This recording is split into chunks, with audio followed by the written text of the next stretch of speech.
Hey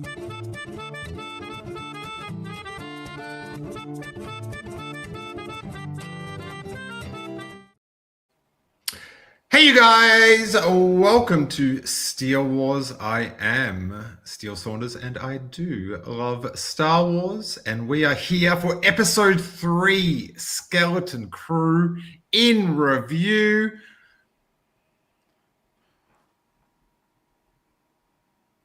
If he drinks too much old-fashioned, he might spew. We got there. You got there. It's Hawes Burkhardt. Hey, buddy. How's it going? I go well. I'm still in my echoey conditions in Australia, so just bear with us. On the podcast. If you're watching on YouTube, you'll see I'm in some very bright room. It looks weird. Like you're in an art gallery. Well, it's a very tastefully decorated house that I'm in at the moment. Okay. Not of my own design, but we can all appreciate it. It's very Cloud City, isn't it? It is. Yeah. You really do belong with us up here in the clouds. There was actually, I thought there was going to be a Empire Strikes Back quote off in the episode today, but it didn't happen. Halfway through it. Do you know what I'm talking about? No. When he goes, watch this. And then Fern said something else, but I thought she was going to go, watch what? Oh, okay. I got you. But yeah, we're here talking episode 3 of Skeleton Crew. Robbo's hopefully going to join us. Oh, yeah. He might be, it's been a while since he's live streamed, so he might be desperately looking for his skeleton overlay. Yeah, trying to figure out how to make it work. I used to have less skin. What'd you make of it, buddy? I really had fun with it, man. It was really, I really liked it. I got to tell you. Liking Jude Law, liking his character. Yeah, I don't know. I liked it more as the episode went on because they sort of, it was a bit of a breath of fresh air for me that they explained plot points. Right. Like, do you know what I mean? Like they didn't like with the Acolyte and Mando season 3, I felt like and Ahsoka, they just held on to little things that would make everything make more sense. Right. Like for like the second last episode or something. So when that owl, which we're going to talk about, I've got owl stories. Oh, really? I met the owl 2 years ago. And but anyway, when the owl started explaining what is the planet at Atten. Was there another one like Habiton or something? Abaddon or something like that, right? Where the huts hung out or something? I remember a planet that had a weird name like that. Yeah, something like that. Yeah. Word. Say hi to Mike. Hello. I think it's Mike anyway. It might be. It says family, the Hinton family, but they're a good babysitters over there. Oh yeah. Yeah, let me tell you. And cat sitters. I speak from experience. Nice. But yeah, when the owl got the map out and explained what happened, I was just like, oh, thanks. Thank you. Thank you. By the way, that map was real cool too. Yeah, right. The neat prop, and then referring to the planets as the jewels of the Old Republic. Ooh, real good. James Waterman says, pretty wild that the Long John Silver archetype dude's character's name is basically Long Jod Silvio. Yeah, that is like what's the droid's name? SM-33, which is and then A from. I didn't put it together until today. Sean Hoffman mentioned it to me. You know, Wim, the other main character in Treasure Island, is Jim. So they just changed it from Jim to Wim. He's the guy. I didn't even realize that. It's a lack of creativity. So I had something wild pointed out to me, and I thought I would share this with you. Yeah, get wild. King Tom sent me something. he wanted to know when I finished the episode. And then he sent me a picture of the original Star Wars Marvel run, issue 15. Okay. And you know how the covers have like text on them? It says, "At last, Han Solo's showdown with Crimson Jack." Ah, Yeah. Isn't that neat? yeah. And then Sorry. Go. I was going to say, he further explained that in those comics, Crimson Jack had an old beat up Star Destroyer that he flew around, and he is who stole Han Solo's reward after A New Hope. That's why Han Solo couldn't pay off Jabba in those old Marvel comics, is because this dude, Crimson Jack, stole his reward. Really? Mm-hmm. That's what King Tom told me.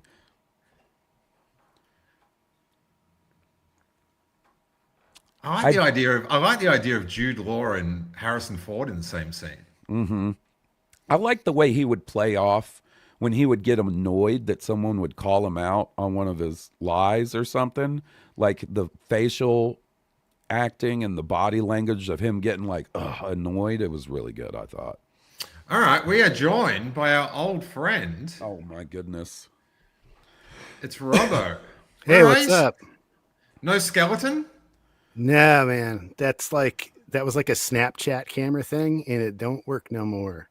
And then I tried to share my screen, and then that didn't work no more. But I'm here. You need to upload like an avatar of like one of the pirate skeletons. Can I just where's the wolf guy? Yeah, there we go. What's that guy's name?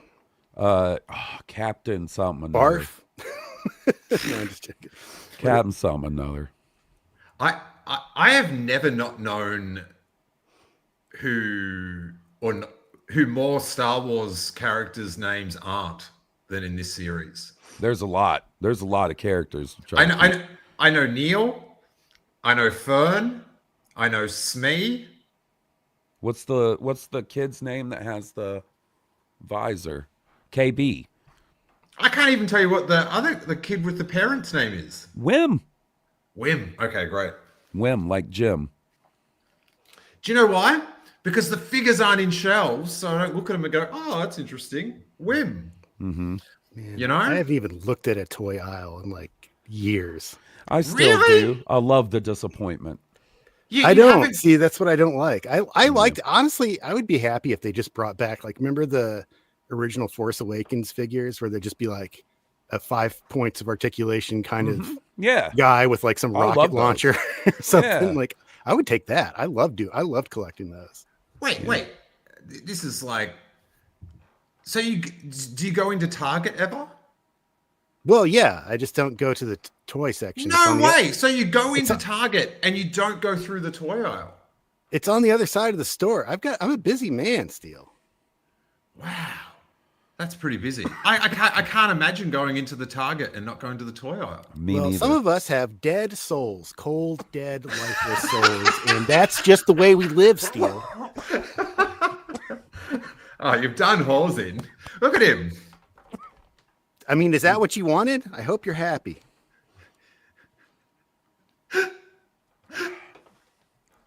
Okay. Salad's got the answer I was looking for. Had Abaddon was the name of the galactic capital in the rough draft of The Return of the Jedi. That is correct. Yeah. Correct. Thank you, Salad von Baco. I remember that. To sneak on there, it was a whole ordeal. Hey! That's Robbo. Robbo. Yeah. What are your overall thoughts and what did you make of the episode? I don't know. I didn't have time to watch it. I'm just joking. I thought it was good, actually. I really like this one. I'm digging this show. Like 10-year-old Robbo would have loved this show, man.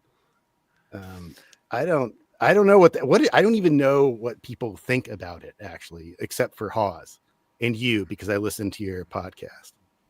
What do people think about this show? It seems fairly positive from what I've seen. It seems more positive, a lot more positive than The Acolyte. Does it seem as positive as Ahsoka? Because that's what I really want to know. I can't really remember the in the moment reaction to Ahsoka. If I'm being 100% honest with you, buddy. Do you remember anything before Hayden showed up? Like everybody was talking about, is that like poo gas guy who disappears? Is he somebody? Thank God he wasn't. Why are you bringing up this? Why are we talking about Well, this? because I'm curious, because I don't I want to know, because I remember there being like a lot of love for that show. And then I don't know. Like, I want to know, because I feel like this is better in every conceivable way. Like, it's a regular TV show with like regular writing. It's like very by the numbers, but it's a kid's show, right? Like, it's for like tweens, right? So like that's kind of where my expectations are with that. And it's like way better written and like seems like for instance, you know exactly after the first episode what every one of those kids wants and what they care about, right? Well, I don't know about. I felt like I found out a lot more about Geordie LaForge's daughter this episode. Yeah. But I mean, like, what's her name? You got her for those that don't get KB. But I guess in 90s KB Star Toys, Trek that's references. how I remember it. Yeah. Ah, excellent. And she's a Lobot. What's up with her? She is a Lobot? She's a Lobot. Well, no, she's a reverse Lobot. The owl lady is a Lobot. Well, the owl lady, that's why they understand each other, because Lobots represent, you know? Is it just a different? Is it so? If you're a Lobot, are you one of those dudes that wears the sunglasses on the back of his head? Well, not all Lobots are the same. Oh, it's like they're not a monolith. Oh, hey, listen. Some of them have the visor in the front, and she's got that's all it is. I mean, also this is like 5 years after the Lobot we saw. Oh, so it's a new. Well, no, it might be a newer model. They've got like the They don't get shipments. They don't have Amazon and at. If anything, yeah, I know. I think that's an interesting question, because if they're from the old Republic, yeah, they don't know about the war. They don't know about anything. And yeah, also they developed separately. So the old Republic, if left to its own, would have turned into basically like ET Earth. You know, like that's the interesting idea, is like their weird, messed up, fascist, like hidden society is like our society. They gave a sweet shout out to Alderaan. Mm-hmm. See, you know, and it was like, oh, you know, at the beginning when it was the meeting with the parents, and they were like, "Well, are we going to contact the Republic?" Like when that happened, I thought, "Oh, so they do know what's going on currently." Because right? It's but vague then in later, the first episode, and then later when they mention, Alderaan, and they're like, "You didn't hear about the war." I mean, it leads me to believe that the Republic that parents are referring to is like way old, right? It's not they say current. basically in this episode, it's the old Republic. They've been gone forever. But there is suggestion that they must be getting deliveries, or like they must be buying stuff with the currency, because they've got new robots. Like they've got their bus drivers are the same robot as the Star Tours robot. I mean, Earth didn't have to get any deliveries from. I bet you they have robot to factories on that. Yeah, but but Robbo, what technologies do we have the same as any other planet? Name one. Yeah, but we don't like. If they were designed to be hidden from the rest of the galaxy, Steel. If they were designed to be, they must have been designed to be self-sufficient. I mean, look, they've got Exegol. That planet is like just a dirt farm with red lightning, and somehow they managed to have like a functioning city on it. So, and people can't even get there easily, So it's like, Well, there is obviously Tom Chansky just likes me getting stressed out by a Wolfman. So good to have Robbo back. Thank you, Tom. Wolfman. Because can we agree that they're feeding currency into the galaxy? No, I don't think so. I don't think so at all. What are they all calculating then? Like, they sort of touched on like, what are they analyzing all day? Now that I don't know, but that's what it's all crypto. Yep. Meme coins. We know that it's not crypto because their society didn't collapse. Right. So Yeah, fair. No, I think that's whatever the real treasure is. I don't think it's like a cache of old money, right? Credits. I think obviously those have value, but it'll be. it's not just a bunch of money that made this planet one of the jewels of the old republic. There's Well, I something think crazy going on there. I Well, think the point agree, about the money is that it's actually made of like some kind of precious material, which credits normally aren't. I agree and disagree with you, Hawes, at the same Okay. time. I think the actual money is crazy huge. Oh, for sure. But I don't think that's also what made it the jewel of the Republic or whatever. No, I think because like if that money's worth heaps and there's and a they bunch did- of it. and they got given that amount to go get lunch that day, so it's like $10, right? So the whole planet's sitting on. But then like once you've got to factor in that once all that money hits the market, it is also going to lose value because of its like abundant supply all of a sudden. Like if someone found like a box of 10,000 carded Jedi Lukes from 1983, the Please value let it be me. the value let of it be Lukes would go down because all of a sudden the market. No, I would be just flooded. drip feed them into the market, you know? Yeah, but that's what I feel like the planets. That's what they're analyzing.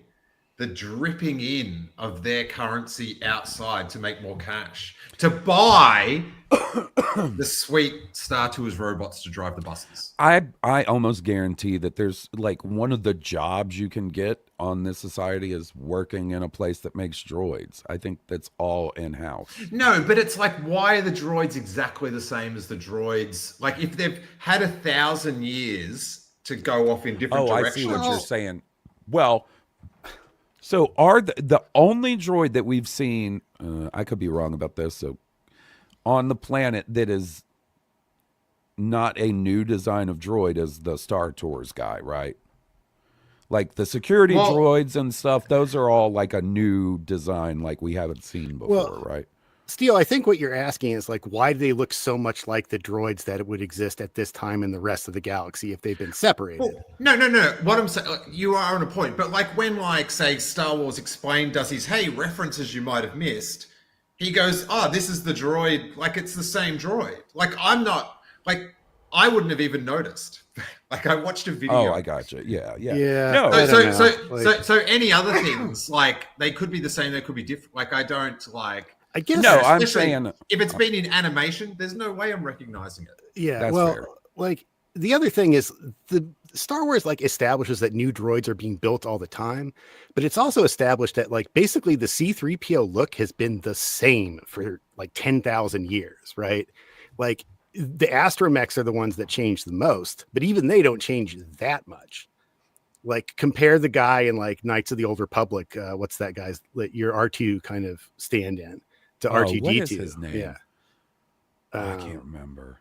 But he's like a weird kind of like he's got like tank treads, and stuff. But he's not that different, and he serves the same. He even does like the R2 Phantom Menace like astromech function of going out onto the hull of the ship.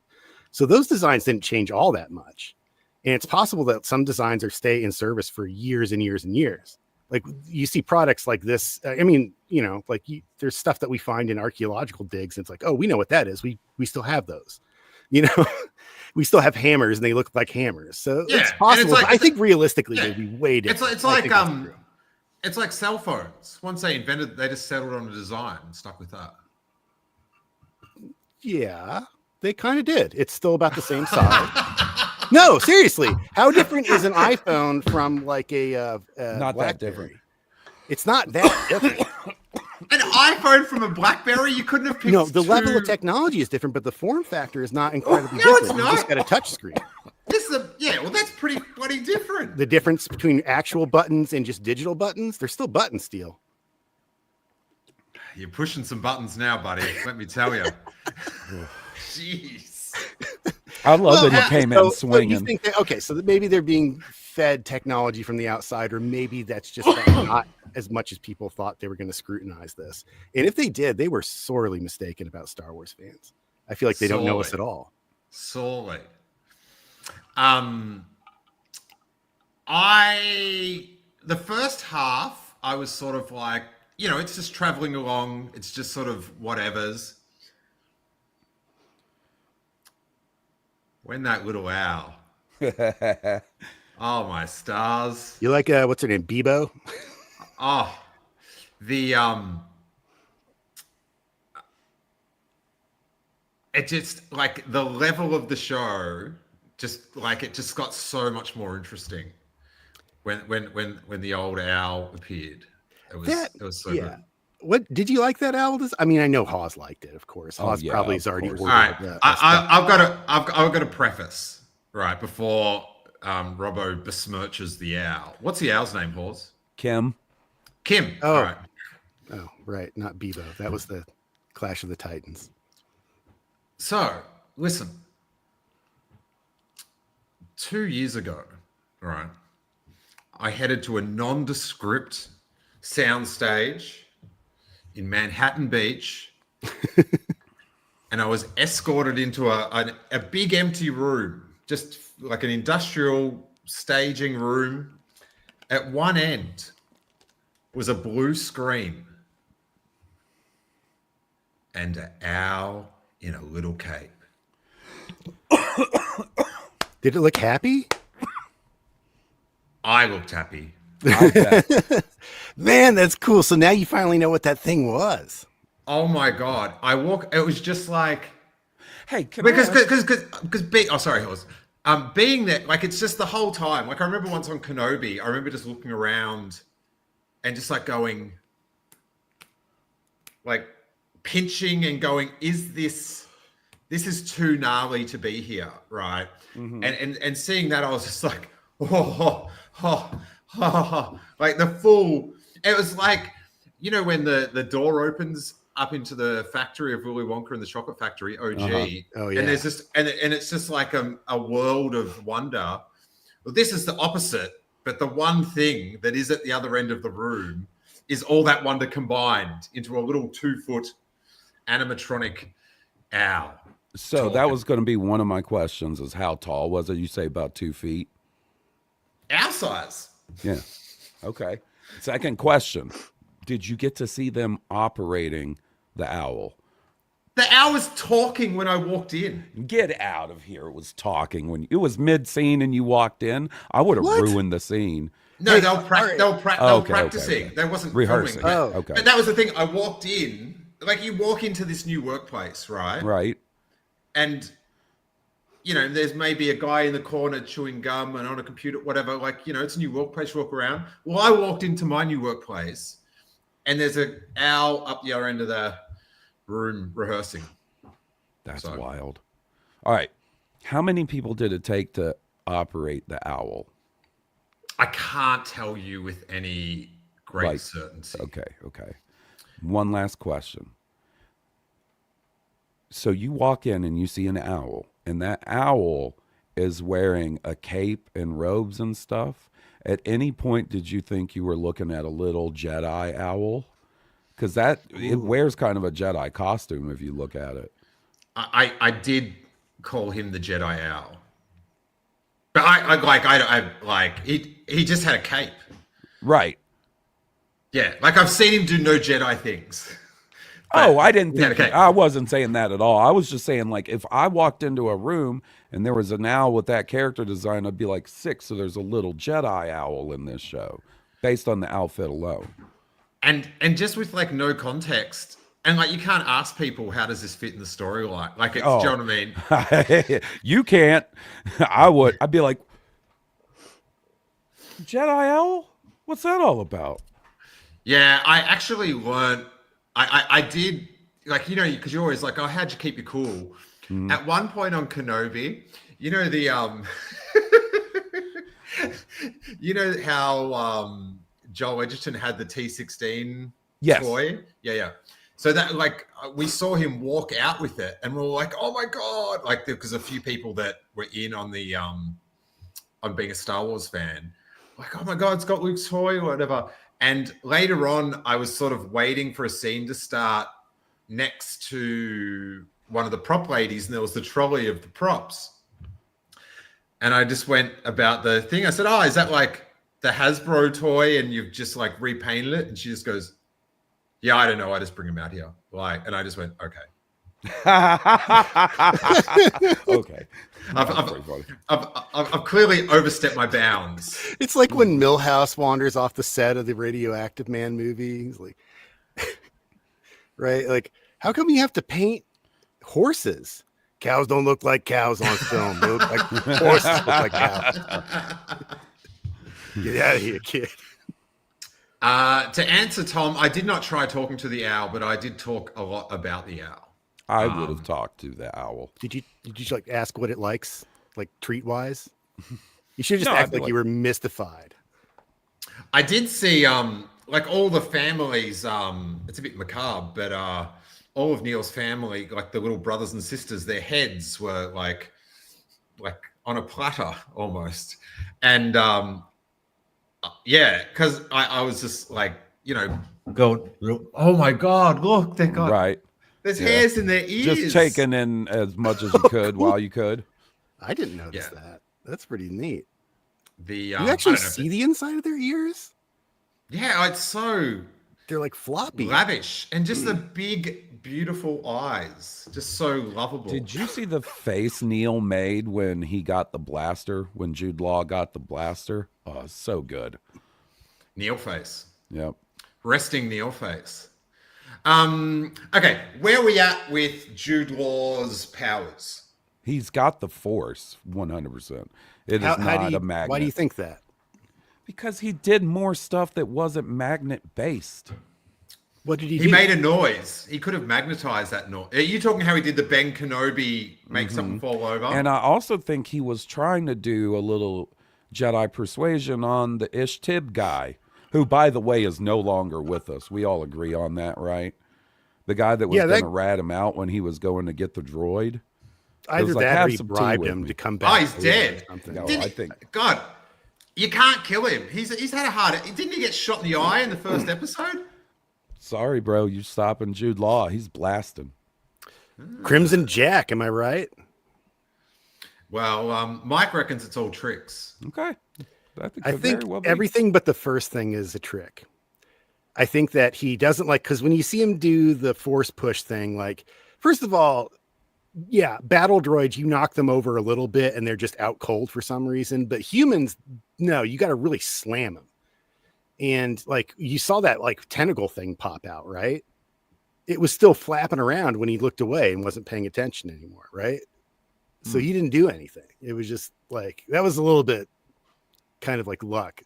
Like he turns off the light with a remote because you see the light like a little, you know, I think you hear just ever so slightly a little sound effect.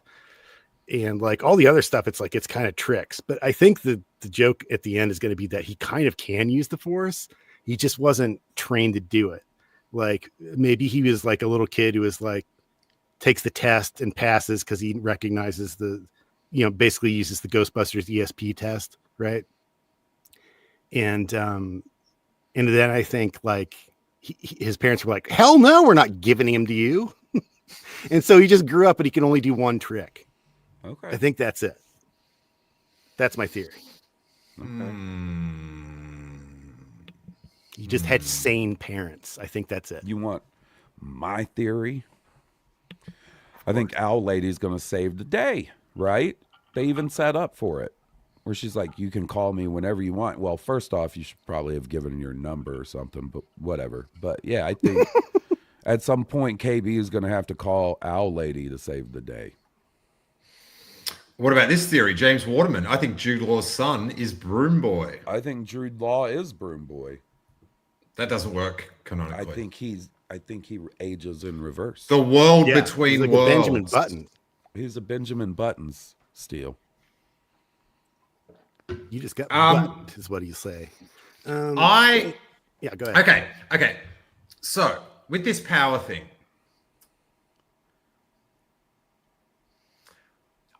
just thinking from a logic writing, Okay. I don't know. Like, would you? Is it like if he does have it? Is it like something you'd write into it that people like? Is it on the fence? Like, I think it's like, did you see Looper? yes, Yeah. Remember how in Looper they set up at the beginning that some people are mutants, but the only power they have is that they can levitate a coin like 1 inch off their palm or something? Very vaguely. Yeah, I don't even remember if it ever comes back, actually, but it probably does. But there's a lot about that movie that I find confusing. And How dare you? You want to hear my like this? I don't think I'm ever going to get this opportunity because I don't think he's ever going to be allowed to speak again. But my dream one day was to interview Ryan Johnson. And what I was going to do is, so Ryan Johnson here on my podcast, how you doing? Then like awkward pause and be like, so in Looper, like when Bruce Willis goes back, and then that was going to be, because it was going to be like, I'm a Star Wars guy, right? Like I talk about Star Wars, but then I throw him on, ask him about his most confusing movie. But I like that Robbo sits at home and fantasizes about awkward pauses on his podcast. Nice. That's where it all happens. It's in the awkward pause. That's what we call pay dirt in the Robbo industry. All right. I'm James Waterman brings up something that I'll hit in a second, but it was my least favorite part of the episode, but they only got into this style of Star Wars once, so I'm fine. I'm calm. It's a very low reference program, which I'm enjoying. But he says the battle droid woke up and said, "Did we win?" Same as what they said in Bad Batch. But the droid bit was just a bit of like, hey, remember 4 droids from Star Wars? Like, it sure was. I was just like, come on. That first one though, the weird, almost skeleton-looking droid. I love that design. What'd you think of his voice? What did he sound like? He sounded like somebody, right? What one? The CP one? Yeah. He's like my name is CP. He's had this really like just horrible voice. The guy, he's such a weird, because he was on Tatooine and then he was on Cloud City as well, yeah? Yeah, I think so, yeah. And I remember being a little kid because he sort of would just be showing up, in the background randomly. And it was sort of like horror C-3PO. Like he's quite scary looking when you're little. Yeah, he's way scarier looking than any of the other protocol droids, yeah. In Cloud City, was he just like a pile of parts in the incinerator room? He was. Yeah. Or was I think was he on Hoth as well? He was definitely parts though. Yeah, I think he was parts because I remember when I was a kid, I didn't realize that he was just parts, and I thought the person's like, "What are you doing here?" I didn't realize that was an Ugnaught. Oh, and you thought it was? I thought it was that droid. Yeah. And it wasn't until I was a grown ass man that I pieced it all together. But because once I heard Ugnaughty speak, I was like, oh, they can speak English. Because when I was a kid, I thought because they made the grunting sounds that they obviously couldn't speak English. Okay. I don't know why, but that's what my brain pieced together. But yeah, I know the truth now. I think that was supposed to be their. Well, in my kid theory would be that was supposed to be the rest of that guy's voice, like the way it would have sounded if he kept talking. But it can't be. Hey, is there anyone that was involved with Star Wars but least identified with Star Wars as Nick Nolte? Like, do you know what I mean? Like he voiced like a modern classic. Yeah. And he just doesn't. You just don't sort of attach him to Star Wars at all. Well, he did no interviews or anything about it either, right? Like, I mean, I don't remember he did. I don't think there's a lot of Nick Nolte sightings, period, these days. Yeah. So, yeah, you might be right. James Waterman remarks, "There's something about Woof Toy," which is Robbo for those watching the podcast. That's his avatar. Saying the words, "Now that I'm a grown man," is cracking me up. He does have a way with words. Yeah, I found it. Some of those shots of like with the moon in the background and the silhouettes and stuff like that. Ooh, yeah, really good. Real good. Yeah, and you know what I liked is, well, I will say I had a similar moment to you, Steele, where I was bummed we saw something in the trailer, and it was the moment when they're going to get away, and he's like, "Okay, Neil, I need you to fly and avoid the X-Wings. And they're all like, Neil? But it was still good in the episode, for sure. Do you think he was like, what's an X-Wing, right? Like, what's an X? Yeah, probably. Probably. Do you think in the Star Wars world, like the language of the Old Republic wasn't Arabic, it was just regular ass English? Might have been. Yeah, maybe that's like he knows it perfectly. Oh, X-Wings, of course. They look like the letter X. It's the third to last letter in the space alphabet. Hey, Hawes, did I tell you the story about Arabesh and Harry and Lego? No. So we got the Lego set where Paz Vizsla, I don't know, one of the like when he's got the big gun and it's like at the gate, and it's sort of like the second last episode of Mandalorian. He's got that Lego set. Harry got that little play set that you build, and there was an Arabesh like little sticker that had that on it, and then a picture of the ship that was incoming, the Star Destroyer, whatever it was, the cruiser. Yeah. And so Harry was like going, I wonder what that says, like in the letters. And I said, I've got no idea, but my friends on the internet will know. So I tweeted out a picture of it. I remember this now. I remember seeing the tweet now. And the reply was, I think it was incoming is what the Arabesh said. But then afterwards, and it's like, and you've got it upside down. And so me and Harry had quite a chuckle, and we peeled it off the little square and flipped it around. That's a great story right there. And now we're reading our Arabesh in the correct How long way. did it take to get the answer? 15 minutes. Okay. Like, bang. Mm-hmm. Was it Star Wars Explained? Be honest. No, it wasn't actually, but it was a Star Wars. Really? But they did explain Star Wars. That's nice of them.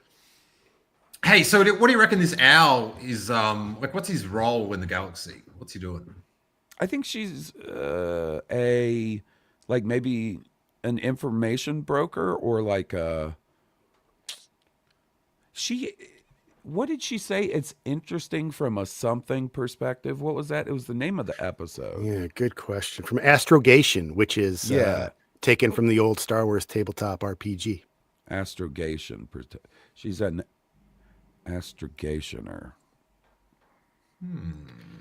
I got to say, he probably is like not supposed to listen to this, but Pablo Hidalgo has his fingerprints all over this SOB.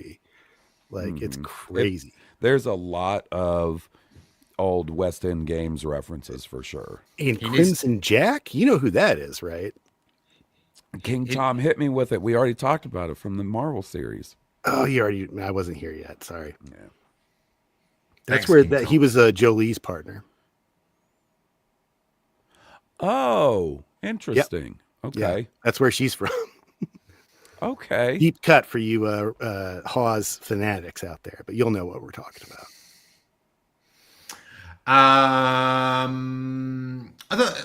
I thought the bit where he was flying the little ship, I don't know, came off a little Disney ridey.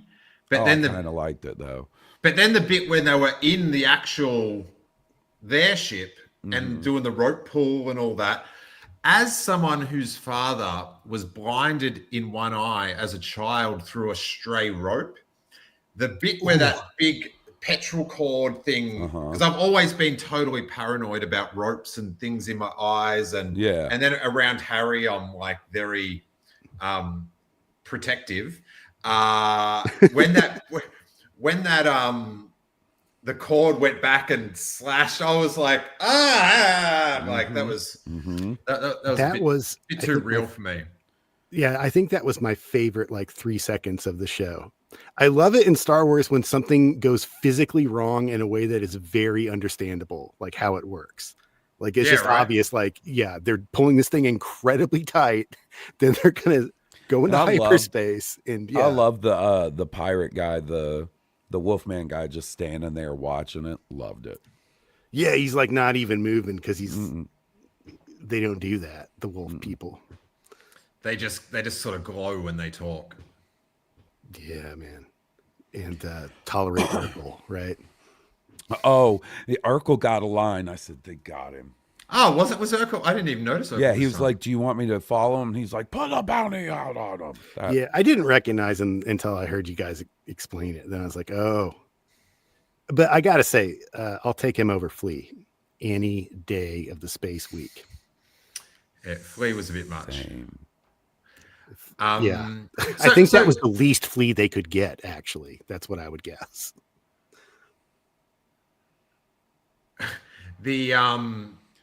So the owl, but the owl like is friends with like the Republic, so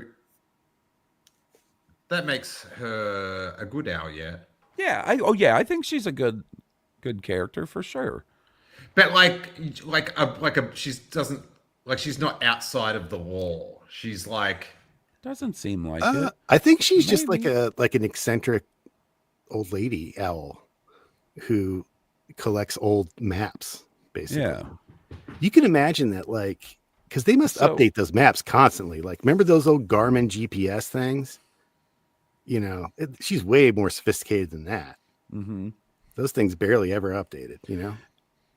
Oh, James Waterman said, it's pretty unclear whose side she's on. I think she's like, I think it's like astrogation charts, like in Star Wars lore, I believe, and I hate that word, but I don't, that is the word now. Mm-hmm. But in Star Wars lore, like astrogation, like charting hyperspace routes is like a profession of danger-loving pioneers, right? It's like a really risky thing to do. And this is carried over, I'm sure, into like the High Republic stuff because they deal a lot with hyperspace. But like, you got to imagine they're always discovering new routes and abandoning more dangerous routes, right? Yeah, and there also has to be, if you need a good route to go somewhere maybe less traveled, maybe you to go to someone like her, right? Yeah, I think she's collecting like 1,000-year-old Garmin GPS updates. I think that's it. Like it's all these old, like its knowledge of the galaxy is going to be different, and it's been abandoned because it's useless. It's like, like we like have a physical map of those planets, those six planets. Looks like that's what they are, right? They're not like totally like there's some kind of thing, right? And she investigates it with her apparatus and all that. But like, I think that's what they're supposed to be. I think that's what she collects. And she is just like, she's just, and that's why she knows this like treasure hunter pirate, because that's, he's always looking for like some big score somewhere, some ancient heist. And God, I love it when Star Wars does this. I love it so much. The Han Solo and the Lost Legacy, it's about basically a similar treasure hunt. It's pretty cool. Yeah. Anyway, I don't know, but like, do you think that works, Steele, or do you think that's not exactly what she's doing? Do you think she's more connected than that? Because I can imagine she knows Luke Skywalker, right? That's what I'm thinking. Is like she knows Luke already, because what is he looking for? The first Jedi Temple, right? Perhaps. I don't know. I feel like because she seemed like very at ease to call in the cops, so. Yeah, those are a big one, and I would imagine like if you're in the Republic and you just beat the Empire, like you might need her services as well,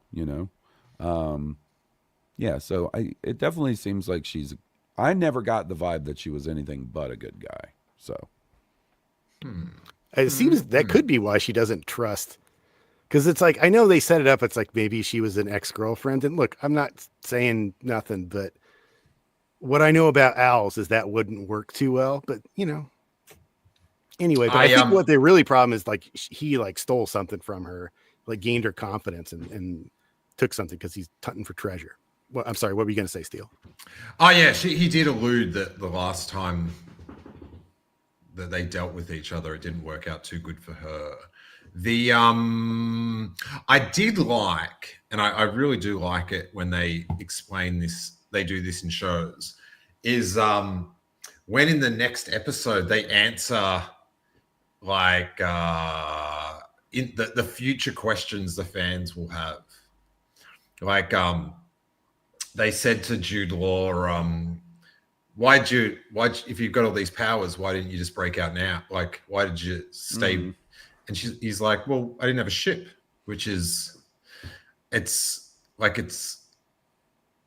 sort of like the kind of reason that I would say, like, I probably did say last week, was like, it's because of the well, and they also the kids discussed he could how get out. he could be doing his stuff too, didn't they? In the cockpit, weren't they like, is it magnets or wires? I can't actually remember. But I know there was a lot of discussion about if he was a Jedi and all that, and that's why I really respect KB for working the percentages. I like her that she just works off logic. I was like, oh, that's soothing. I also thought it was interesting when the owl lady narrowed it down to 10,000 possible planets. KB was like, she's eliminated 99.9% of possibilities. That's a lot of planets. How would KB know that? Because they established that they don't realize there's like thousands of worlds. Do they? I don't know that they ever say that. did. It's like there's thousands of worlds. They don't know. Maybe. No, but I think the owl was like saying stats as she was going, like and how KB many worlds was watching her work too. Yeah, because they're like, oh, they're connected through the Lobot net. It's like, when your phone's close to another phone, it's like airdrop. Yeah, airdropping it. Yeah. Great minds, Hawes. We got it. Move along. We figured it out. There's no better joke than one that happens rapidly between two people. What do you make of this Wizard of Oz-esque High Proctor or whatever that the leader of the planet? Oh, the supervisor? Yeah, the supervisor. What do you think, Hawes? It's Boba Fett. I mean, it's Joris Cybaoth or whatever that guy from Heir to the Empire's name was. Oh, how dare you. Yeah, man. What I really hope that the secret they're protecting is not something related to like Exegol or some like no, but you know it is. You know it is. I don't think so. I don't know. No. What I want it to be is like it's just something that's worthless now because they've been working on it for so long that like the galaxy has moved on. It's like they invented like a superior telegraph or something like that. I don't think that would have made it one of the jewels of the Old Republic. But in the Old Republic days, telegraphs were primitive, Hawes. They use holograms. I've seen it. I do really like that you've got this, like the whole planet mystery is sort of like a bit more of a juicy thing to. And then all the other planets were destroyed. I thought that was interesting. Right. We know they're old enough that people were still like drawing books by hand, apparently, because they've got this like medieval illuminated manuscript, right? Or is she just showing like a data pad with like an image of it? But anyway, like they're that old. It was like a rolled up map that she got out of the attic. It's like parchment. This is nuts. In Star Wars, like how many books have we seen and how old are they? That's true. Actual Jedi books, library, actual bound books. They are so old that nobody remembers what planet they're from. Yeah. So this is incredibly old, possibly. I'm just going, look, I'm just following the evidence where it goes, Steele. All right. Sorry, I was just getting the real world was messaging me. It's quite a thing. Anything else, you guys? The supervisor is a monomon. Oh.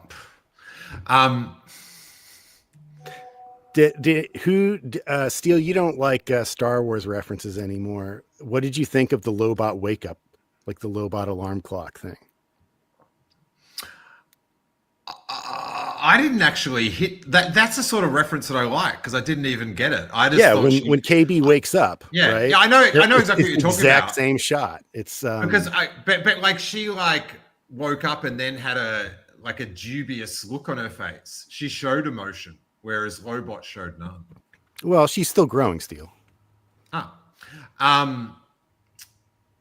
Yeah, I'm so referenced out. Like when they announced that thing about Jabba the Hutt's son is going to be in the Mandalorian and Grogu, which everything we know about that show so far, with all the unreleased footage and that, it's all references, baby. It's all references. It is. Look, we've got this show. Let's live in the moment, Steele. Hawes, embrace it while you have it. Embrace what?